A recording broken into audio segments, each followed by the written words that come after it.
తెలుగు వారి #1 choice Telugu matrimony. AP ప్రభుత్వం ఉద్దేశపూర్వకంగా వైసీపీ నేతలపై కేసులు పెట్టి జైలుకు పంపుతోందని మండిపడ్డారు మాజీ మంత్రి అంబటి రాంబాబు. అయితే ఎలాంటి కేసులైనా ఎదుర్కొనేందుకు తాము సిద్ధంగా ఉన్నామన్నారు. గతంలో ఏపీలో బెల్ట్ షాపులు ఉండేవి కావు, కానీ ఇప్పుడు ప్రభుత్వ పెద్దల సమక్షంలోనే బెల్ట్ షాపులు నడుస్తున్నాయన్నారు. రెంటపాళ్ల ఘటనలో నమోదైన కేసులో సత్తెనపల్లి పిఎస్లో విచారణకు హాజరయ్యారు మాజీ మంత్రులు అంబటి రాంబాబు, విడదల రజని. రాష్ట్రంలో వైఎస్ఆర్ కాంగ్రెస్ పార్టీకి చెందినటువంటి నాయకులు అందరి మీద కేసులు పెట్టాలి, లోపలేయాలి అనేటువంటి దృక్పథంతో ప్రయత్నం చేస్తూ ఉన్నారు. ఈ లిక్కర్ స్కామ్ ఎవరు చేస్తున్నారండి? చంద్రబాబు చేస్తున్నాడు, ఇక డిఎన్ఆర్ చేస్తున్నాడు, అక్కడ లోకేష్ చేస్తున్నాడు, మంత్రులంతా కూడా చేస్తున్నారు. ఇవాళ లిక్కర్ స్కాములన్నీ కూడా డబ్బులు వసూలు చేసుకునే కార్యక్రమం. జగన్మోహన్ రెడ్డి గారి మీద, వైఎస్ఆర్ కాంగ్రెస్ పార్టీ మీద కేసులు పెట్టి వేధించాలి, లోపలేయాలి. నేను జడుస్తావా?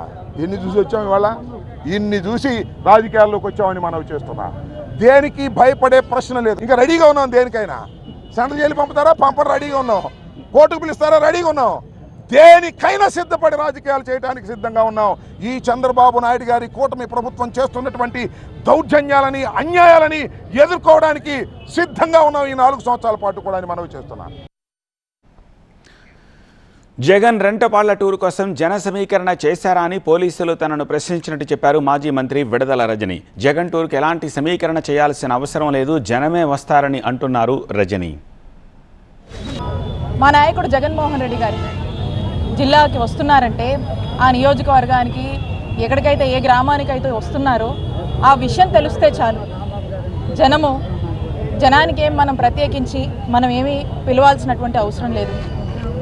జగన్మోహన్ రెడ్డి గారు అంటేనే జనం అండి. జనం గుండెల్లో జగన్మోహన్ రెడ్డి గారు నిండా ఉన్నారు.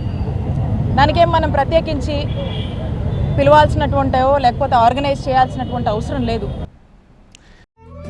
తెలుగు వారి #1 చాయిస్ తెలుగు మ్యాట్రిమోనీ.